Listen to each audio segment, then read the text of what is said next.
Hello guys, good morning. So na-miss ko lang kayo. At meron lang akong i-share sa inyo. Dito kasi maraming tinda sa mall ng mga dates or tamar.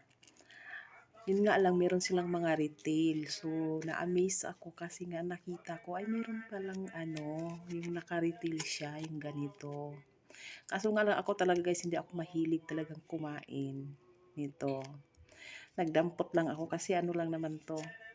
ah, Tatlong ganito is 1 real lang, tatlong ganito. So nagdampot lang ako ng tatlo.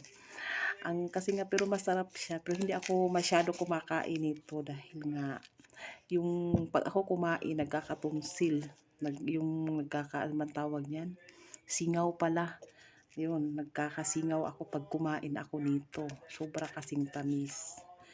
Kaya nga nung nagpaka-cargo ako sa Pilipinas, nagpadala ako ng isang dosina na na ganito.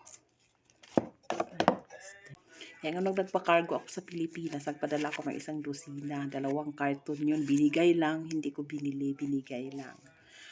Oo. Mura lang kasi ito dito sa kanila. Kaya sabi ko, meron palang ganito. Naano lang ako kasi nga, parang ang ganda tingnan. Ang dami din kumuha.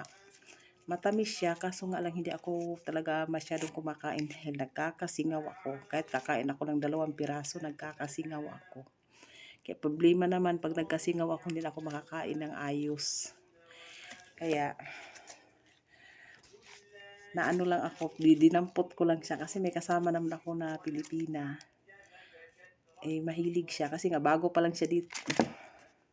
May kasama naman ako na Pilipina dito. Siyempre, galing sa Pilipinas siya, so nanibago. Parang gustong gusto din niya to kainin.